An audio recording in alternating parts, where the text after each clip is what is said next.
I entered the foster care system when I was 15 years old. I initially entered through the medical program. At the time, I was in remission for bone cancer. So I had a nurse. She was so sweet and just so maternal and amazing. And she would take me to my appointments. I just remember feeling very comforted because it could be very overwhelming going through that. When she came back, she had shaved her head. Gosh. Oh. And she said, I'm not letting it grow back until you get better, because you will get better and your hair will grow back. And we're gonna grow it back together. My mom and I just held each other and cried. We just cried. It was devastating. Everything I've gone through, while unfortunate and really hard and challenging, those challenges put me in the path of folks who became part of my resilience. I'm now in social work. I'm about to graduate with my MSW. So congratulations, it's amazing. My diplomas, so my high school diploma and my college diploma, which are hanging at home, I think they really represent just these two milestones that I would not have been able to accomplish without all of the support and just amazing staff and team at Children's Aid. We're a good place to start to help people find what they need that's going to help them right now. Every step of the way. Every step of the way. Hi, I'm Georgia Booth, Executive Vice President at Children's Aid, and welcome to the second season of Every Step of the Way. So this season, we're going to hear more from our alumni through the eyes of the programs that they've participated in. To help me with this episode is our Vice President of our Health and Wellness Division, Miss Rhonda Braxton. Hi, Rhonda. Hi, Georgia. How are you? Oh, good. I'm so happy to be here. Such a thrill. And with us is Miss Karina Melendez, an alumni of Children's Aid and an alumni of our medical foster care program. Hi, Karina. How are you? Really good. How are you? You look lovely. Thank you. Too. Nice to meet you in person. Yes. Hello. I know, that's right. Karina Melendez. Hi, Karina. Hi, Karina. Hi. It's so wonderful to have you here. It's a pleasure and an honor. Thank you for inviting me. Thank you for coming. Yes, awesome. Karina, you have been a participant in Children's Aid. Can you tell us, how did you come to be in Children's Aid? Yes. So I entered the foster care system when I was 15 years old. I initially entered through the medical program because I am, at the time I was in remission for bone cancer. And I kind of was behind due to a lot of stress and just financial and personal stress that my family was undergoing. I was kind of very much behind on a lot of my checkups and follow-ups medically. So I entered first through the medical program at Children's Aid. I was also in a kinship foster home. But I entered foster care at a time when my mom was really struggling, and it really impacted her ability to, care for me. And at the time, my teachers in high school took a notice in what I was going through, and so they made that difficult call. And I've been with Children's Aid until I aged out at 21.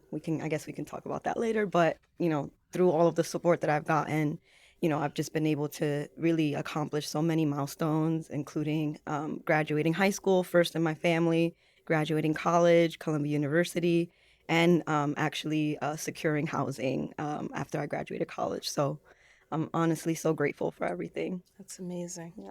That truly is amazing. Karina, for those who may not be familiar with foster care, our foster care program exists to serve kids who are, whose families are having a difficult time, as you articulated, and may not be in a position to take care of them. And so through the Administration for Children's Services, kids come into foster care, and our goal is to try to reunite families if we can, or if that's not possible, to help children find forever homes, or, as in your case, you left foster care as an independent student. So far, it seems you've done really well for yourself, and And that's really awesome. Rhonda, do you want to talk a little bit about our medical foster care program? Sure, I'd love to.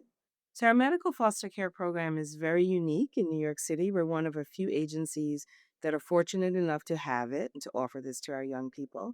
It is comprised of physicians, psychologists, psychiatrists, but most importantly, nurse case managers who work with the families and the young people to provide wraparound services and care. So we have little children and babies in our medical foster care program, but we also have teenagers and adults that we provide intensive case management. We make appointments. Our staff go with them to the appointments, coordinate care, assist with the caregivers and how to meet their medical needs. So really, we provide wraparound services for the children in our medical foster care program. Might be biased, but they're incredible services. I may say so myself. Thank you. It is an incredible team, I have to say. It is, without a doubt. I think our case planning and nursing team are, one of the best in the city, and I'm just incredibly proud of the work that they do. Item that I wanted to mention is that we really try to focus on possibility and not limitation. Mm-hmm. So we recognize that every child in our care, regardless of their medical condition,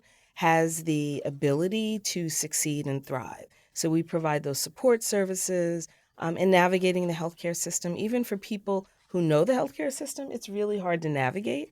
So for us to be able to provide those one-on-one services to families and young people during what are sometimes very difficult times, it's really a service that I'm very proud of. So, Karina, how did Children's Aid Medical Foster Care Program assist you in your journey? There were several ways. You mentioned like all of the different wraparound services. So, and I did start within the medical foster care program. I was diagnosed with cancer when I was 10 years old, with bone cancer at 10, and I went into remission at 12. So by the time I entered care at 15, I was already in remission for some time, and I went into remission at 12. So by the time I entered care at 15, I was already in remission for some time. And so it was really about just getting back on track, getting those follow-ups, making sure that, my long-term health was still intact after that intensive chemo that I received. And once, so I had a nurse, I believe her name was Sonia.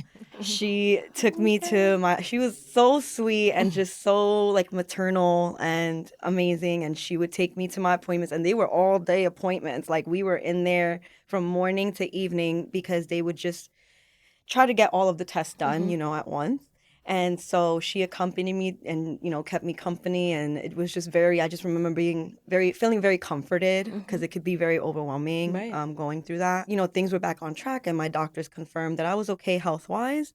I was no longer in the medical program, had to say goodbye to Sonia, but I'm glad she, was able to work with someone else who really needed her. While I may not have been under that program strictly, I did benefit from the mental health services at Children's Aid. It was actually the first time that I had come into contact with therapy and with mental health care. At the time, as you can imagine, it was something I really needed. And it's something that I can, I'm now in social work. I'm about to graduate with my MSW. Woo-hoo! So congratulations. That's It's awesome. amazing.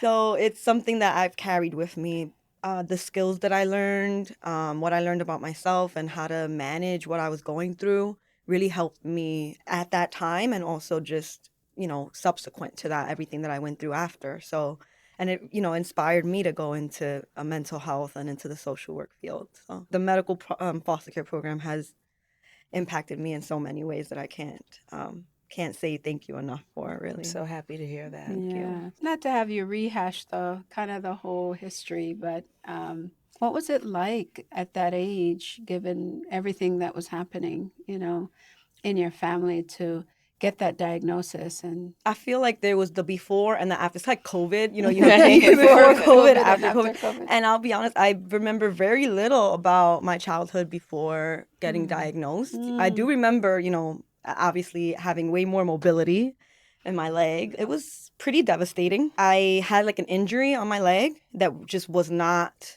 healing. And so my mom, took me to get x-rays, and they sent us to Memorial Sloan Kettering for like a second opinion.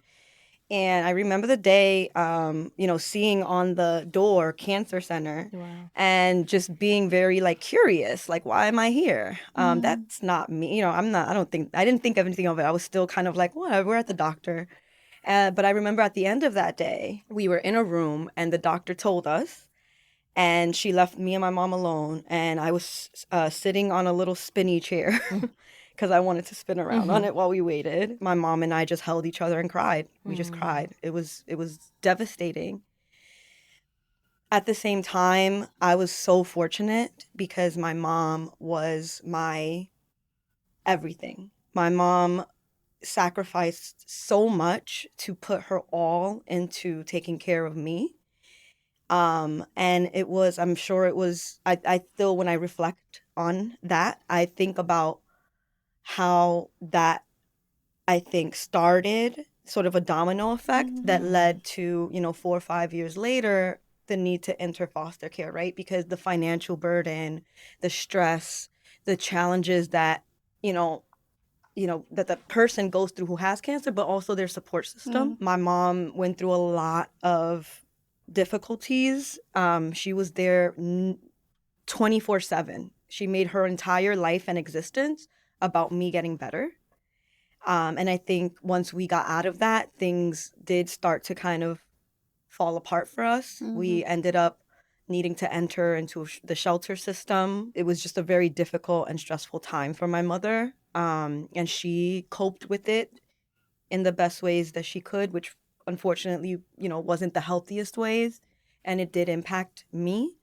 And it got to a point where people noticed, and I entered the foster care system. But I was very lucky at the time that I was battling cancer to have such an amazing mom, and I still think my mom is an amazing mom. I think people suffer and people struggle, and it doesn't mean that they are not good people or that they are not good parents. And I love my mom, and I'm forever and eternally grateful because my mom. I'm kind of going on, but I remember I lost my hair, and Latina girl, long hair, it's like a thing, you know what I mean? And so when I started losing my hair, it was such a big crisis for me.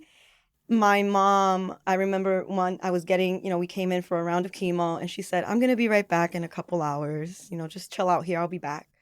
And when she came back, she had shaved her head. Gosh. Oh, And she said, So I'm not sweet. letting it grow back until you get better, yeah. because you will get better and your hair will grow back, and we're going to grow it back together. The photos of that time is very much my mom.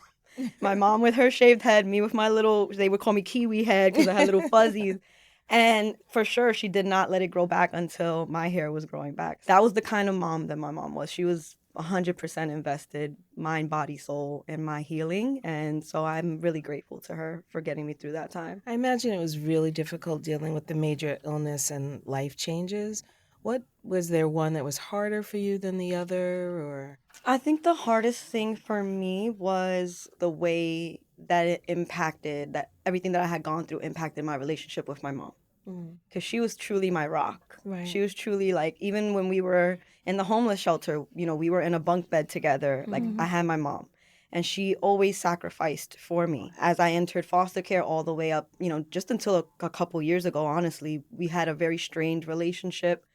And that was very difficult for me. And I'll be honest, it was partly my, as a child, I won't give myself too much blame, but it was also anger that I had towards her, because I think it was misplaced anger. I think I could say now, reflecting and having gone to therapy and done the work, I can understand, and I can see like my anger at the time. I was very resentful about it, and I blamed her so much, and I put the blame. I think society in general tends to do this. We put the blame on the individual and not on the systemic things, the things that are the challenges that they have to go through, right? At the time, I was very angry with my mom, and we had a very poor relationship. And that was really the hard part for me, because she was my whole entire support system. We are in better terms now. She's also done her work and therapy, and we've come to a place where we can be there for one another, and I'm grateful for that. But I would say that was the roughest part. Yeah. Because I had cancer, I was homeless, I had my mom. That's beautiful. I'm so glad that you guys have reconciled and you're in a different place right now. How did that experience, your experience growing up, going through all the things that you've gone through, how has that shaped who you are today? One thing that people tell me a lot is that is like how resilient I am, and they'll often like comment on that, on me being resilient. And it took a while. Actually, it took now that I'm completing my social work degree. I learned about resilience. I was interested in this topic. How can we build resilience? How do people in general build resilience? And I learned how resilience is relational, and it's through relationships. Everything I've gone through, while unfortunate and really hard and challenging, those challenges put me in the path of folks who became part of my resilience, right? Like they became part of my community, my support system. And that has shaped me so much because I was never very good at asking for help. And now I'm, much more adept at doing that and counting and relying on my support, right? And be part of, be part of others' support group in that same way. The resilience I've been able to build, but through other people. And all those experiences, while they were unfortunate, I always believe everything happens for a reason. Some people hate that saying, but I really believe it because when I reflect on everything I've been through, I'm like, oh, yeah, this happened to me, but then I met this person, this really amazing person who took me here to this next level. And then, this other bad thing happened, but then I learned this lesson. And now I'm able to apply that moving forward. So I think in general, it's just helped me, have more perspective about all those challenges. Yeah. Was there one particular instance or incident that kind of caused this shift for you that made you feel a little more resilient or made you realize that your life was kind of on the ascent? I would say it was when I graduated college, and I'll tell you why. When I graduated high school, that was when I thought, oh, life is on the up and up. Like, this is like, I'm going to Columbia. Everything's going to be great now. No more troubles, no more challenges, right? We're good. That was not the case. I had a really rough time in college. It took me 6 years to finish a 4-year degree. At a point in time, really was not, taking proper care of my mental health. I wasn't relying on my my supports. I thought, hey, I'm good now. Like, I don't need to be bothering people anymore. Like, I'm good. I could do this on my own. And I was wrong. And at one point, I moved upstate. I went upstate for a little bit and to stay with some family there. And I started going to therapy. And my therapist, I had a mentor, Eva, who has been amazing. I met her in high school and she's been so supportive. She even, when I came back from that leave of absence, my kinship foster parent left the state and Eva opened her doors to me to come and stay with her. But at this time that I had taken the leave of absence, I had gone a whole year not speaking to her because I was ashamed of myself. And my therapist at the time, kept telling me for homework, like, call Eva. And I would come back every week and tell her I didn't do it. And one day she handed me the phone and she said, call Eva right now. Tough and love. I called her. And I was so scared and I thought that she was going to like berate me and yell and be rightfully so. And the first thing she said was, oh my God, Karina, come home. Come home. Come back. We miss you. We love you. Whatever you're going through, we can get through it.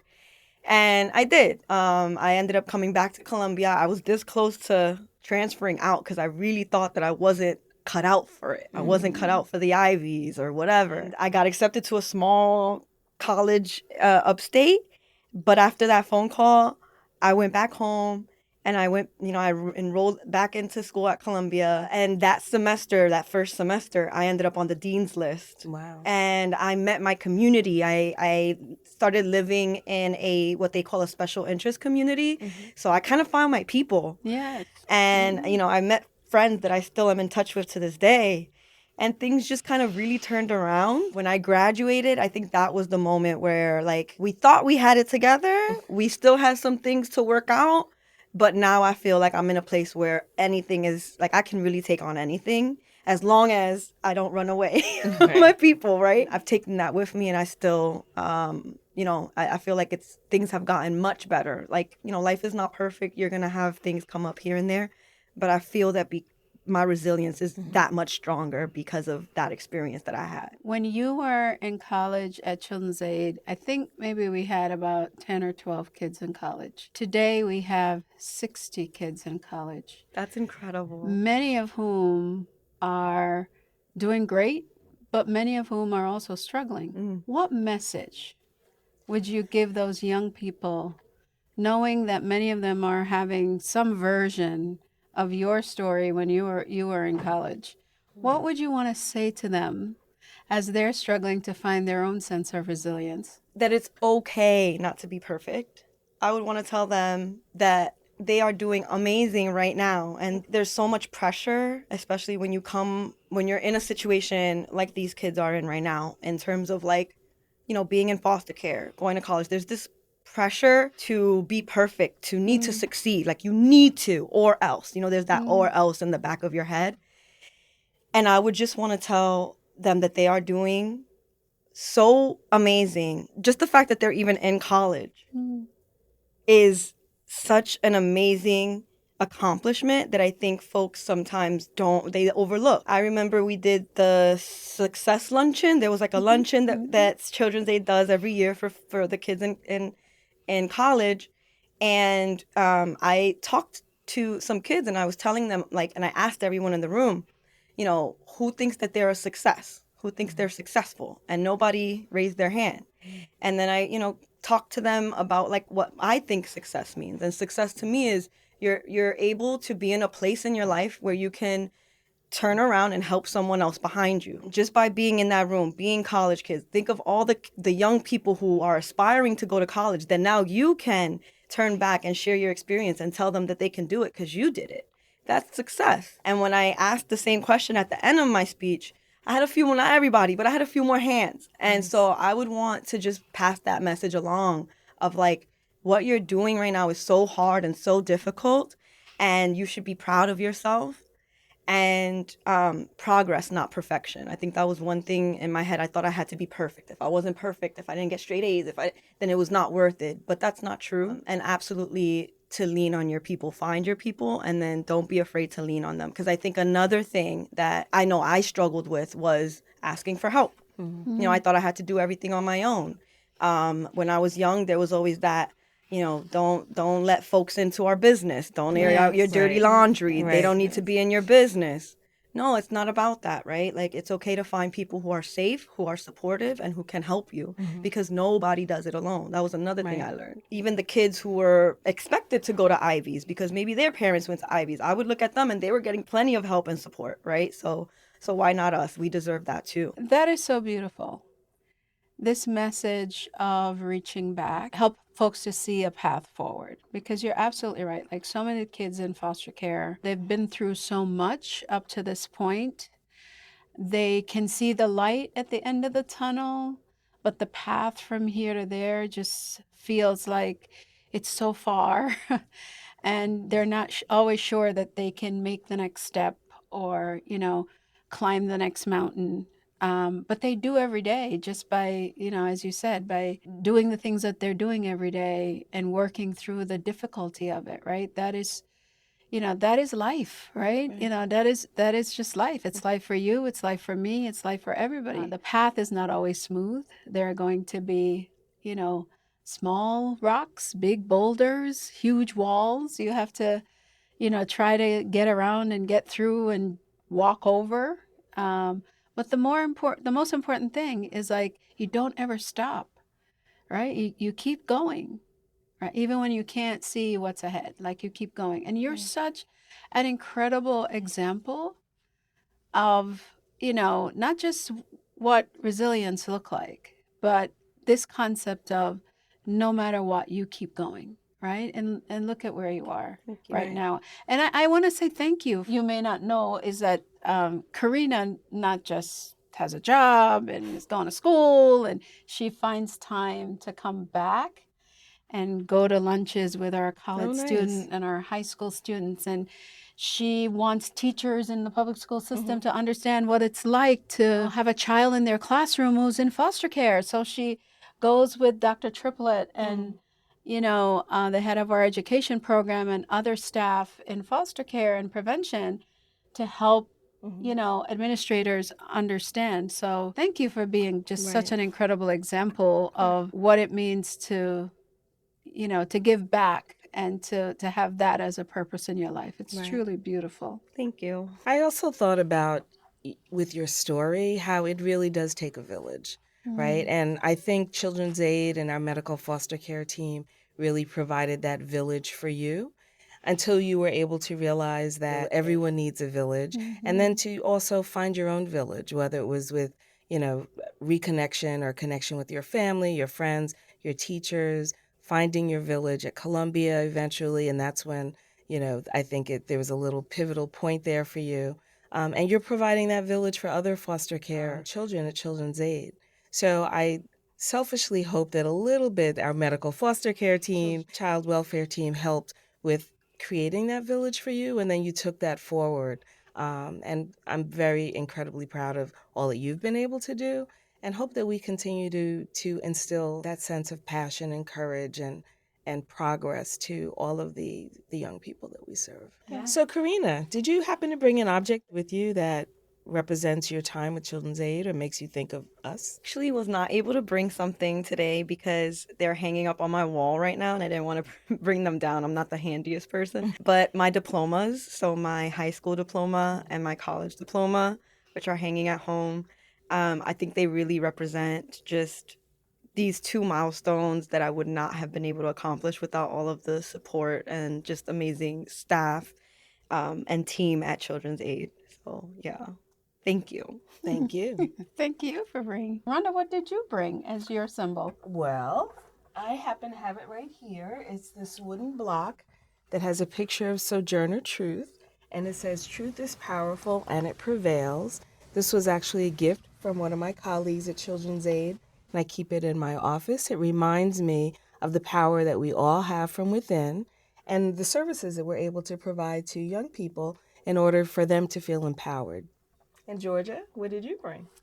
I brought that little blue square right over there. Can you pass that for me? Sure. I brought this blue square because it has a Children's Aid logo on it. And the Children's Aid logo is so akin to, my, beliefs and values in the work that we do. The little dot is the child. And at Children's Aid, we try to uplift children and youth. And the second kind of semicircle is the family, because we know kids don't, come to us by themselves. They're part of family units, and we want to be able to help support and uplift families. And then our hope is that through the work that we do, we're impacting the overall community. And that is the bigger semicircle that's there, because we don't do this work alone. We do it in partnership and in collaboration. And ultimately, if we can make our communities stronger places that families can be supported and our young people can be held up, they have the best chance of success, whatever that means for them.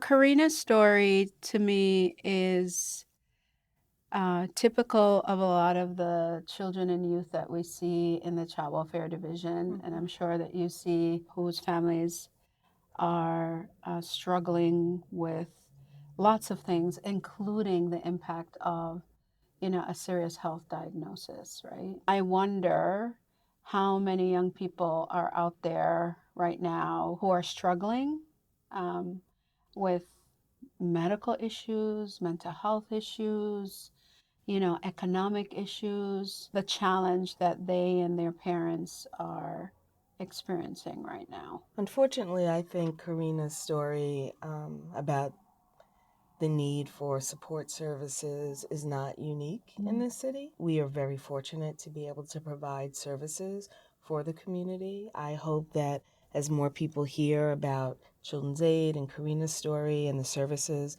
that we're fortunate to be able to provide, that they will find their way to children's aid so we could provide those wraparound services, behavioral health, medical services, and really address the social determinants of healthcare that are so prevalent right now. So I was joyful to hear Karina's story and the impact that we had on her life and how she's giving back to the community Yes. and how it really made a difference for her. And it's another reason why it's my why I come to work every day. A lot of families now, not only are they experiencing extreme medical conditions, but there are other factors that have a negative impact on their health. They could be experiencing homelessness, food insecurity, immigration concerns, outside stress. All of these things can negatively affect your physical being and your behavioral health. It's so important that we're able to provide services for the communities to be able to address these issues and to direct them to other resources that Children's Aid has or may not have directly, but we have partner agencies that we work with. So to really provide services to meet all of the needs of the community. At a time when the cost of everything is so great, families are struggling with the cost of housing, having adequate housing, the cost of food. $100 just doesn't go as far as it used to anymore when you go to the supermarket. If you have a vehicle, the cost of fuel to put in that vehicle to go to work or pick up or drop off your kids. It is so important as we think about the decisions that are being made at the federal level, at the state and the local, that we keep children and families in the front of those decisions. Because a child going to school cannot thrive if they don't have food to eat, cannot learn if they are dealing with where they're going to be at the end of the school day. They can't think about college or even getting a job if they are having to be at home taking care of their younger siblings because their parents either can't afford or can't find appropriate childcare. In a city like New York, where everything is so expensive, we need to remember, all of us as citizens, elected officials included, that, we need the safety net services, the safety net supports for families that are struggling right now.